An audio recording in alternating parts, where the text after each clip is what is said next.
Have you ever wondered how our ancestors, long before complicated names like Pantone or CMYK existed, created colors for the first garments of humankind?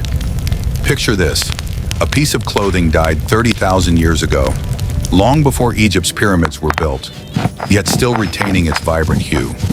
That's not magic. That's color cooking technology, a secret that has astonished scientists for decades. Today, we're opening the technology notebook of the first fashion designers in history. How did they cook colors straight from the earth itself? And why did those ancient techniques become the foundation for everything you hold in your hands? From thread and fabric to your favorite clothes. Let's find out. We often think ancient people simply picked up a colored rock and scribbled on a wall, right? Wrong. This wasn't a random act. It was a complex production process, a miniature chemical laboratory.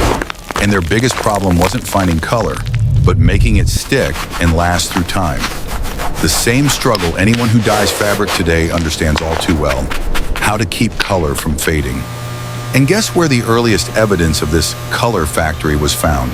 In Blombos Cave, South Africa. Archaeologists from the University of Bergen, Norway, unearthed a complete color-making toolkit dating back 100,000 years. They discovered seashells used as mixing bowls. Inside were traces of a blend of finely ground ochre, animal fat, charcoal, and liquid from bone marrow. See? This was no longer random painting.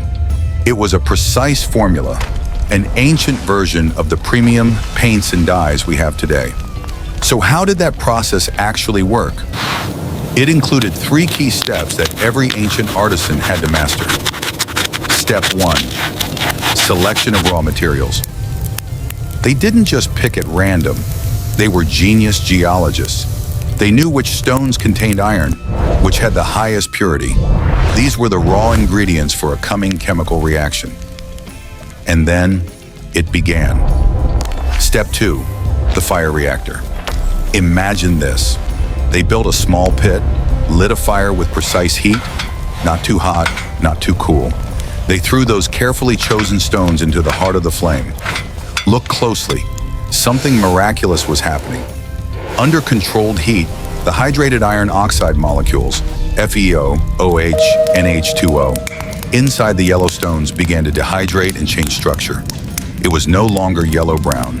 It slowly turned orange, then brick red, and finally a blazing scarlet red, the color of blood, life, and power. This wasn't magic. It was a dehydration and phase transformation reaction, mastered by ancient fire alchemists. They cooked the stone to strip away its old shell and release the red soul within. According to analyses from the Max Planck Institute of Archaeology, Germany, they could control temperatures between 250 to 450 degrees to achieve the most perfect shade of red. Step 3: the final secret: the binder, the ancient superglue.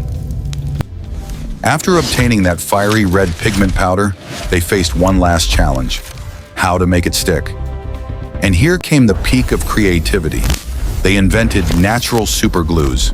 They mixed the pigment with animal fat, creating a tough adhesive film, or with egg yolk, a perfect emulsifier, forming the basis of tempera painting that Renaissance artists would later use. Or even tree resin, a naturally powerful glue. Each mix was an experiment. They accidentally created complex chemical compounds, the first paint formulas of humankind, solving an eternal problem: color coverage and durability. So we have witnessed it. Perfect. They were The not colors primitive align beings well there. fumbling in the dark. They were the first chemists, the first They were material not primitive. engineers. Every They were time the they first cooked color, chemists they and weren't just material making engineers. pigments. They were writing the first lines of code for today's textile, dyeing, and coating industries. Every thread you weave, every fabric you dye, carries that legacy. They weren't just creating colors. They were writing the first chapter in the history of human fashion and textiles. They solved the pain of color durability with pure intelligence and sharp observation. And that is truly astonishing. But the truly shocking story is yet to come. Have you ever wondered, how did this primitive paint stick to animal hides or fibers, becoming the first colored garments of humankind? How did they turn campfire ashes into fabric dyes? The answer will blow your mind. And it's coming in our next video, The Secret of Humanity's First Clothing. Make sure to subscribe and turn on notifications because you do not want to miss it. Share your thoughts below about this incredible color cooking technology. See you soon.